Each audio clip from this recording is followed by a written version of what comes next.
நம பார்வதிபதையே அரகர மகாதேவா.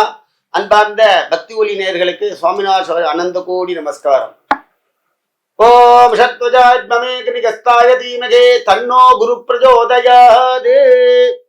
இல்லாமல்ல நவக்கிரகங்களிலே குரு பகவான் 5ஆம் இடத்துக்குடையவன்.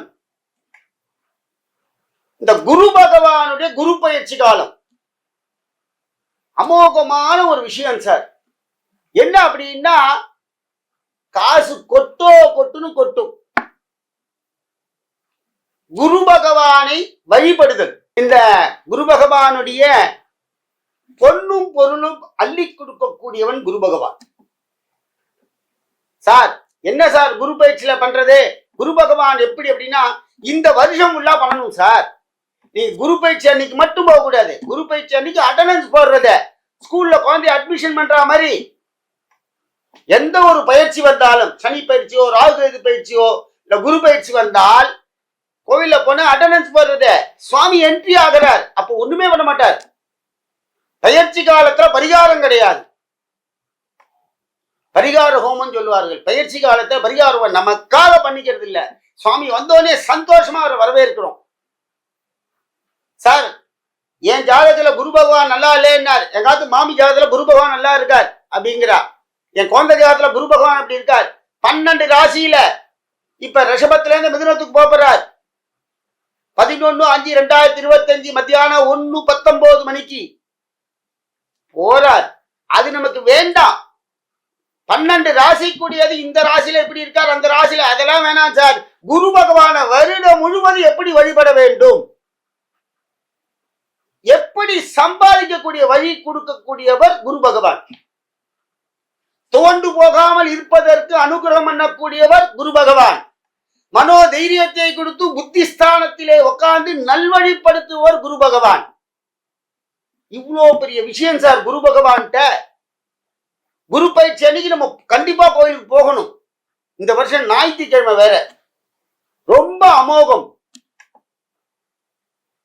கோவில உட்கார்ந்து குரு பகவானுடைய நாமத்தை சொல்ல வேண்டும். ஓம் குருவே போற்றி, ஓம் குருவே போற்றி, ஓம் பிரகஸ்பதியே போற்றி. குரு பகவான் அப்படி வழிபடணும். இந்த குரு பகவானை வழிபட்டா என்னென்ன லாபம் இந்த ஆண்டு ஃபுல்லா அப்படின்னா, வியாழக்கிழமை குரு பகவானுக்கு விளக்கேற்றுங்கள். சார் அதெல்லாம் என்னால முடியாது. எனக்கு குரு பகவான் அனுகிரகம் பொன்னும் பொருளும் அள்ளி கொடுக்கணும், அதுக்கு வழி சொல்லுங்க சாமி அப்படின்னா, வீட்லயே உட்காந்துக்கோ. குருநாதர் போட்டோ இருந்தா குருநாதரை நீ எந்த ஒரு குருநாதராவனாலும் வச்சுக்கோ. சாய்பாபாவோ இல்ல காஞ்சி பெரியவரோ ராமானுஜரோ இல்ல ராகவேந்திரரோ, உனக்கு எந்த ஒரு குரு பகவான் உன் மனதிலே படுகின்றாரோ அந்த குரு, ஒரு சித்தரையோ, அந்த குரு ரூபத்திலே உனக்கு அனுகிரகம் கிடைக்கும். கோயிலுக்கு போக மாட்டேன்னு சொன்னா. அடுத்ததாக இந்த குரு பகவானை என்னென்ன பண்ணா எப்ப எப்படி நமக்கு அனுகிரகம் ஆண்டு ஃபுல்லா சார். சார் மிதுன ராசியில எப்படி இருக்கார், ஜென்ம குருவா இருக்கார். அடுத்தது 3ல பாக்குறார் சார், எனக்கு 6ல பாக்குறார், ரோககாரத்தை பாக்குறார், 12 விரயத்துல பாக்குறார். ஒண்ணும் கிடையாது. யார் சொன்னது? குரு பகவான் பிரத்யட்சமாக கொடுக்கக்கூடிய தெய்வம். இந்த ஆண்டு ஃபுல்லா வழிபடணும். ஜாதகத்தெல்லாம் ஒதுக்கிடுங்கோ, அது ஜோசியர்கள், அது ஒரு ரீதியான முறைகள். இந்த பலாபலன் என்ன அப்படின்னா, குரு பகவான் இங்க வழிபட்டால் 12 ராசிக்காரர்களும் வழிபடணும். பிரிக்கவே கூடாது குரு பகவானுக்கு. குரு பகவானுக்கு அர்ச்சனை பண்ணா பிரசாதத்தை வாங்கிட்டு போலாம். சனி பகவானுக்கு பண்ணா கோயில விட்டுட்டு வருவா. இந்த குரு பகவான் என்ன பண்றாரு அப்படின்னா, மங்களகாரகன். அவர் மேனியே பொன்னா இருக்கும். தியானஸ்வரூபி. மறந்துடுவார் அவர் பவரை. அவர்கிட்ட போய் நீங்க சொல்லணும், சுவாமி நான் வந்திருக்கேன், எனக்கு அனுகிரகம் பண்ணுவோம்னா அப்படி கொடுப்பார். என்னென்ன எல்லா விதமான அனைத்து விதமான விஷயங்களை குரு பகவான் கொடுக்கிறார் ஆண்டு முழுவதும். குரு பயிற்சி காலத்துல மட்டும் இல்ல. போன வருஷம் ரிஷபத்துல இருந்தார், உட்கார்ந்தார்.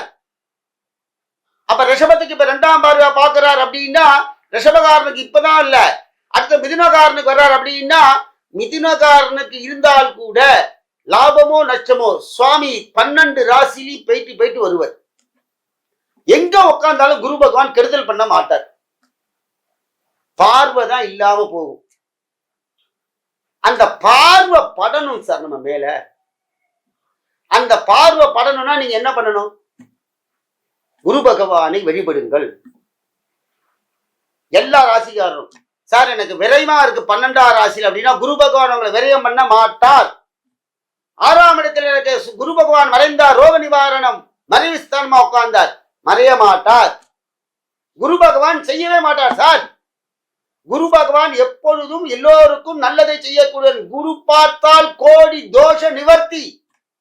குருபலன் வந்தா கல்யாணம்னா, குருபலன் வந்தா வேலை கிடைக்கும்னா, குருபலம் வந்தா பாரின் போறேன்னா சார். அப்ப குரு பலன் வந்தா எல்லாம் எல்லா விஷயமும் சொல்றாலே, அப்ப குருவோடைய பலம் பெறணும்னா நீங்க என்ன பண்ணணும்? சுவாமியிட போய் கேட்கணும் சார். அப்படி ஒரு மகாபலன் குரு பகவான் கொடுப்பார். சுவாமிக்கு வியாழக்கிழமை வாழைக்கிழமை கொண்டகல்ல நைவேத்தியம் பண்ணி மக்களுக்கு விநியோகம் பண்ணுங்க. 12 ராசிக்காரர்களும் சார் எனக்கு குரு பார்க்கல, அதெல்லாம் பயப்படாதீங்க. குரு பகவான் அனுக்கிரகமூர்த்தி. யார் அவர்? பிரம்மா அவருக்கு அதிதேவதை, படைக்கக்கூடிய கடவுள்.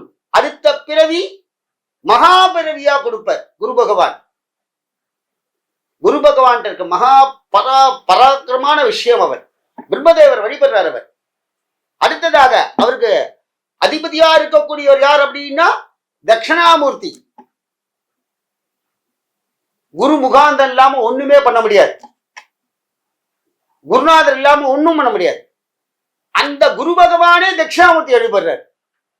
சிவபெருமான அனுக்கிரகத்தை வாங்கிக்கிறார். அப்படிப்பட்ட குரு பகவானுடைய பொன்னும் பொருளும். கடன் அடைக்கணும்னா நீங்க அங்கதான் சார் போகணும். வியாதி நிவர்த்தி ஆகணும்னா அங்கதான் போகணும்.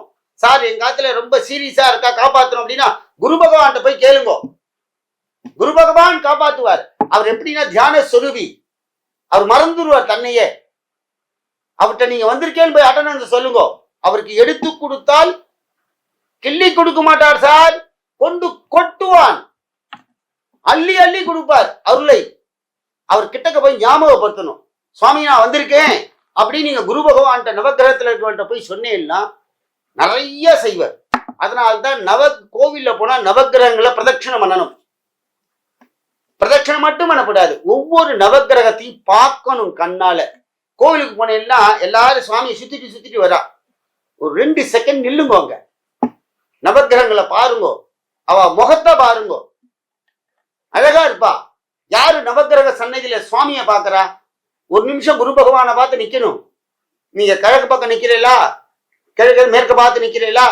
சுக்கிரன் இருப்பார், இந்த பக்கம் புதன் இருப்பார், அந்த பக்கம் சந்திரன், அந்த பக்கம் திரும்பி இருப்பார். பிரார்த்தனை பண்ணணும். நீங்க நிக்கிற பக்கம் 3 சுவாமி தெரிவார். அப்ப நீங்க அங்க பார்க்கும் பொழுது ஒவ்வொரு சுவாமியோட முகமும் தெரியும். ஒரு அரை செகண்ட்.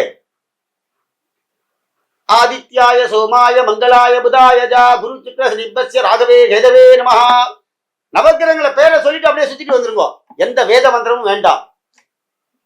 அடுத்ததாக இந்த குரு பகவானுடைய பொக்கிஷம் என்ன அப்படின்னா நம்ம பக்தி தான் அவருக்கு பொக்கிஷம். அப்படிப்பட்ட அந்த குரு பகவானை கண்டிப்பாக இந்த ஆண்டு முழுவதும் எல்லோரும் குரு பகவானை வழிபடுங்கள். சார் எனக்கு நல்ல ஸ்தானத்துல இருக்கான், அப்போ போன வாட்டி உனக்கு என்ன பண்ணார், அடுத்த வாட்டி என்ன பண்ண போறார் தெரியாது இல்லையா? ஆனால் குரு பகவான் நம்மளை காப்பாற்றுவார். குரு முகாந்தம் இருந்தால் குருவோட அனுகிரகம் கிடைக்கும். முதல்ல என்ன குரு பகவான் வரும்னா படிப்பு அதிகமா வரும். குரு பகவானை பிரார்த்தனை பண்ணேன்னா படிப்பு நிறைய வரும். 2வது சுய சிந்தனை, சுய புத்தி. அடுத்தவன் சொல்லி வேலை செய்யாது. குரு பகவான் நம்மளை பார்த்துட்டார் அப்படின்னா உங்களுக்கு என்ன ட்ரபிள்னு அவருக்கு தெரியும். ஓ இவன் புத்தி சுவாதீனம் இல்லாதவன், கண்ணாமலான்னு பேசுறவன், இவன் மனசை மாத்துவோம், இவன் புத்தியை மாத்துவோம். புத்தியை நல்லா கொடுப்பார் முதல்ல. அடுத்தது புத்தியை கொடுத்துட்டாலே போதுமே, நமக்கு சம்பாதிக்கிறதுக்கு புத்தி வந்துருமே. பொண்ணும் பொருளையும் அள்ளி கொடுக்குற ஒரு பாயிண்ட் எடுத்து கொடுத்துருவார் அவர். நீங்க சுவாமி நீங்க சொன்ன பொண்ணும் பொருளும் கொடுப்பாருன்னா சன்னதியில பொண்ணு ஒன்னும் அள்ளி கொடுக்க மாட்டார். இல்ல, உங்கள் பக்தியை கொடுங்கள், அவர் உங்க பிரச்சனைகளை தீர்த்து வைப்பார். ஆகையினால எல்லோரும் குரு பயிற்சியிலே வழிபட்டு இந்த ஆண்டு முழுவதும் நல்லா கேட்டுக்குங்க, இந்த ஆண்டு முழுவதும் குரு நமக்கு நன்றாக இருந்தாலும் சரி, நன்றாக இல்லாவிட்டாலும் சரி, குரு பகவானுடைய ஹோமங்கள்ல கலந்து கொண்டு வியாழக்கிழமை குரு பகவானுக்கு நெய் விளக்கு போடுங்கள். தட்சிணாமூர்த்திக்கும் போடணும், நேர குரு பகவானுக்கும் போடணும். நவகிரகத்துல கொண்டகல்ல மாலை சாத்துங்கள். சிவபெருமானுக்கு அந்த தட்சிணாமூர்த்திக்கு மஞ்சள் கலர்ல புஷ்பம்லாம் இருக்கும், போய்க்க நைவேத்தியம் பண்ணுங்க, அர்ச்சனை பண்ணுங்க. வியாழக்கிழமை நவகிரகத்துல இருக்கக்கூடிய குரு பகவானுக்கு பண்ணணும். பண்ணி எடுத்துன்னு வாங்க. எப்படி இருக்கேள் மட்டும் சொல்லுங்க. கல்யாண வைபோகமே ராம கல்யாண வைபோகமே அப்படின்னு நம்ம பாத்துல கல்யாண சத்தம் கேட்க ஆரம்பிச்சிருவோம். அப்புறம் குழந்தை பிறக்க ஆரம்பிச்சிருவோம். அப்படிப்பட்ட அந்த பாக்கியங்களை கொடுக்கக்கூடியவர் குரு பகவான். அடுத்தது ஆத்துல உட்காந்து சும்மா அப்படியே மங்கில் போய் உட்காரக்கூடாது. வீட்டுல எல்லாம் தைரியமா போகணும். கோயிலுக்குள்ள சுவாமியை போய் பார்க்கணும். சிவாச்சாரிய அர்ச்சனை பண்றாரு, பண்ணி கொடுக்கல, அதெல்லாம் வேற. நம்ம போய் இந்த குரு பகவானை போய் பார்ப்போம். சுவாமி கோவில்ல தான் இருக்கார். கோவில் எதுக்கு கட்டிருக்காருன்னா மன நிம்மதிக்கு, நம்ம பிரச்சனைகளுக்கெல்லாம் ஒரு பலாபலன் கிடைக்கும். அப்படிப்பட்ட ஒரு தீர்வான இடம் குரு பகவான். ஆன்மீக நேயர்களே, இந்த குரு பயிற்சி வருகிற 11/5/2025 குரு பகவான் ரிஷபராசியிலிருந்து மிதுன ராசிக்கு மத்தியானம் 1:19 பயிற்சி ஆகிறார். ஞாயிற்றுக்கிழமை எல்லாரும் அந்த குரு பகவானை போய் சென்று வழிபடுங்கள். பரமபாக்கியம் அள்ளி கொடுப்பான் சார். அப்படியே குபேரன் கொட்டுவான். நீ குருவை போய் எழுப்பு. மறந்துடுவார் அவரை. நம்மள குரு பகவான்கிட்ட தான் சக்தி அதிகம். ஆனா அவருக்கு ஒரு பெரிய கெட்ட குணம் என்ன? ஞாபகப்படுத்தணும். போய் ஞாபகப்படுத்திட்டோம்னா நம்மளை பார்ப்பார். அவர் பார்வை பட்டுட்டா போதும் சார், நீங்க கோடான கோடிக்கு அதிபதி ஆயிடுவேன். குழந்தை என்ன, ஒரு குழந்தை இல்ல, 4 குழந்தை கூட பிறந்துடும் பட பட பட பட படன்னு. அப்படி ஒரு பார்வை குரு பகவானுக்கு. நவக்கிரகங்கள்லயே பெரிய கொடுக்கக்கூடியவர், அதிகமா கொடுக்கக்கூடியவர் குரு பகவான். ஆனா நீங்க அவர்கிட்ட ஈஸியா எனக்கு குரு பார்வை வந்துட்டு நீங்க உட்கார்ந்து நிற்கலாம் கூடாது. ஆத்துல சுவாமிக்கு வியாழக்கிழமை குரு பகவானுக்கு அந்த நவகிரகத்தில் இருக்க குரு பகவானுக்கு அர்ச்சனை செய்து குரு பகவானுக்கு தட்சிணாமூர்த்திக்கும் நெய் விளக்கு போடுங்கள். ஆண்டு முழுவதும் செய்யுங்கள். குரு பகவான் உங்களை காப்பாற்றுவார். ஜெய் சத்குரு மகராஜ் கி ஜெய்.